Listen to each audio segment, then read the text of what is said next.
তুমি কি জানো এই পৃথিবীতে সবচেয়ে কঠিন যুদ্ধ কোনটা? কোনো পরীক্ষার যুদ্ধ না, কোনো চাকরির ইন্টারভিউ না।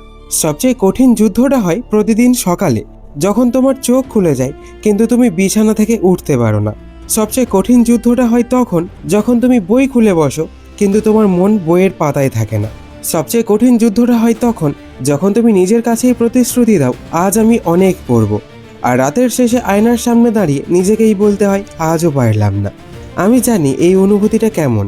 আমি জানি এমন অনেক রাত আছে যখন তুমি বিছানায় শুয়ে ভাবো আগামীকাল থেকে আমি বদলে যাব। মনে মনে পুরো একটা রুটিন বানিয়ে ফেলো, কখন উঠবে, কতক্ষণ পড়বে, কখন মোবাইল ব্যবহার করবে, সব ঠিক করে ফেলো।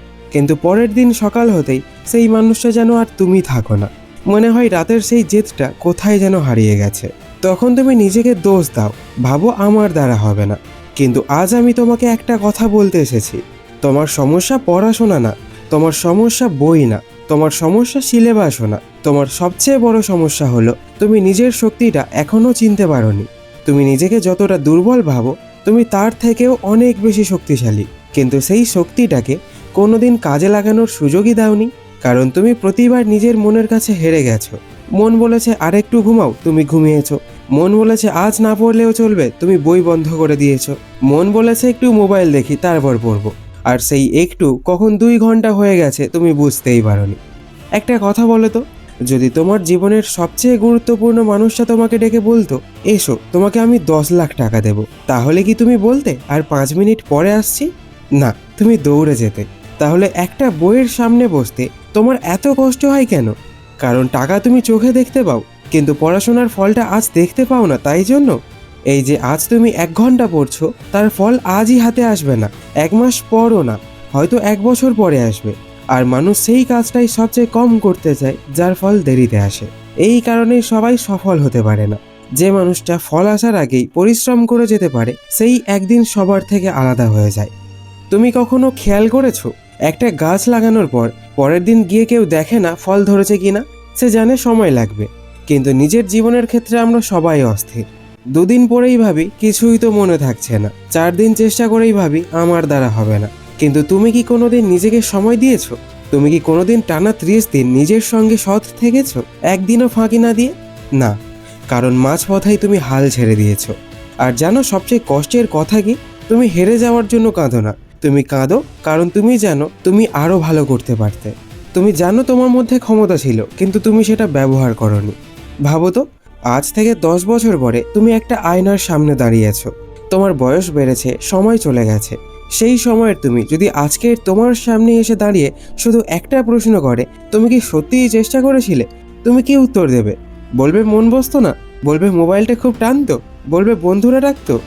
বিশ্বাস করো, এই অজুহাতগুলো শুনে ভবিষ্যতের সেই মানুষটা শুধু হাসবে।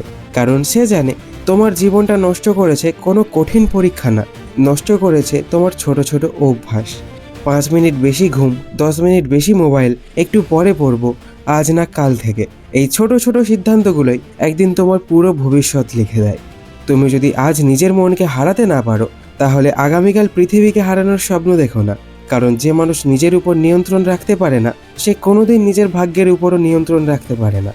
তুমি একটা কথা খেয়াল করে দেখো, তুমি যখন কোনো সিনেমা দেখতে বসো তখন কিন্তু 3 ঘন্টা কখন কেটে যায় তুমি বুঝতেই পারো না। একটা ওয়েব সিরিজ শুরু করলে একটার পর একটা এপিসোড শেষ হয়ে যায়। রাতে ভাবো আর মাত্র একটা এপিসোড দেখে ঘুমাবো, তারপর ঘড়ির দিকে তাকিয়ে দেখো রাত 2-3টে বাজে। তখন তোমার ঘুম আসে না, শরীর ক্লান্তও লাগে না, চোখ জ্বালাও করে না। কিন্তু বই খুলে বসার 5 মিনিটের মধ্যেই কেন তোমার চোখে ঘুম চলে আসে? কেন মনে হয় আজ আর হচ্ছে না? কারণ বই তোমাকে এখনই আনন্দ দেয় না, বই তোমাকে এখনই উত্তেজনা দেয় না, বই তোমাকে এখনই ডোপামিন দেয় না। কিন্তু একটা রিল, একটা ভিডিও, একটা গেম, এগুলো মুহূর্তের মধ্যেই তোমার মাথাকে আনন্দ দিয়ে দেয়। আর ধীরে ধীরে তোমার ব্রেন সেই সহজ আনন্দের নেশায় অভ্যস্ত হয়ে যায়। তারপর যখন পড়তে বসো তখন তোমার মস্তিষ্ক বলে এখানে তো কোনো মজা নেই, চল অন্য কিছু করি। তুমি ভাবো এটা তোমার দুর্বলতা, না, এটা তোমার অভ্যাস।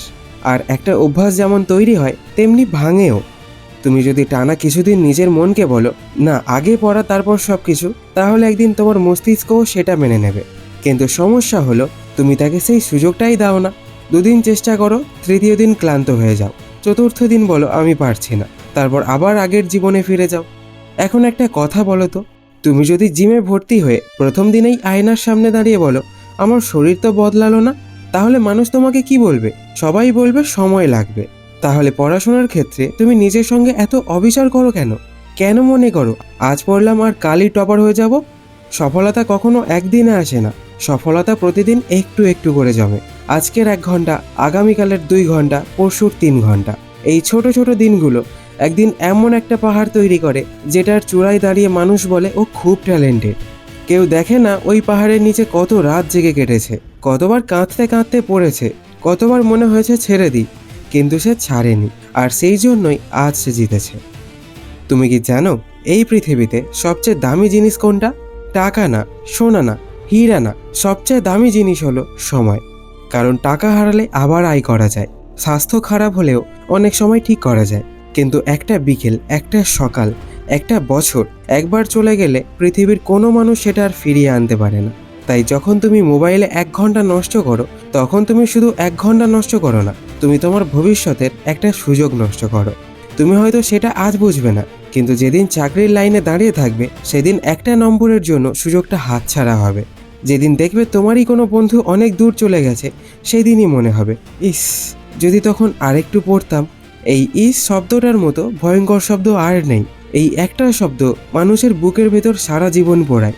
আমি চাই না তোমার জীবনেও এমন শব্দটা থেকে যাক। তাই আজ রাতে একটা কাজ করো, ঘুমানোর আগে মোবাইলটা 5 মিনিটের জন্য দূরে রেখে শুধু নিজের জীবনটার কথা ভাবো। ভাবো তুমি আসলে কেমন একটা জীবন চাও? এমন একটা জীবন যেখানে মাসের শেষে টাকা শেষ হয়ে যায়, নাকি এমন একটা জীবন যেখানে তোমার বাবা মা কোনো কিছু কেনার আগে দাম দেখে ভয় পাবেন না? তুমি কি চাও একদিন তোমার মা বাজারে গিয়ে কোনো জিনিস হাতে নিয়ে আবার রেখে দিক, শুধু এই ভেবে অনেক দাম? তুমি কি চাও তোমার বাবা বয়স হয়ে যাওয়ার পরেও রোদে ঘেমে কাজ করে যাক? যদি না চাও, তাহলে আজ তোমার হাতে একটা মাত্র রাস্তা আছে, সেটা হলো এখন থেকেই নিজেকে বদলানো। কারণ পৃথিবী তোমার দুঃখ দেখে তোমাকে সফল করবে না, পৃথিবী শুধু ফলাফল দেখবে। তুমি কত কেঁদেছো, কত কষ্ট পেয়েছো, কত রাত জেগেছো, এসব কেউ মনে রাখবে না। মানুষ শুধু মনে রাখবে তুমি শেষ পর্যন্ত পেরেছিলে কিনা। আরেকটা কথা, তুমি হয়তো ভাবো টপাররা কখনো কাঁদে না, তাহলে ভুল ভাবো, ওরাও কাঁদে। পার্থক্য শুধু একটাই, তুমি কাঁদো হেরে যাওয়ার পরে, আর তারা কাঁদে লড়াই করতে করতে। এই দুটো কান্নার মধ্যে আকাশ পাতাল পার্থক্য আছে। একটা কান্না মানুষকে ভেঙে দেয়, আর একটা কান্না মানুষকে বদলে দেয়। আমি চাই আজ যদি তোমার চোখে জল আসে, তাহলে সেটা নিজের উপর রাগ থেকে আসুক, নিজের জীবনটা নষ্ট করে ফেলার ভয় থেকে আসুক। আর সেই জল মুছে উঠে বসো, বইটা খোলো, আর নিজেকে বলো আজ আমি প্রমাণ করব আমার মন আমার মালিক না, আমি আমার মনের মালিক। সেদিন থেকে তোমার জীবনের গল্প বদলাতে শুরু করবে।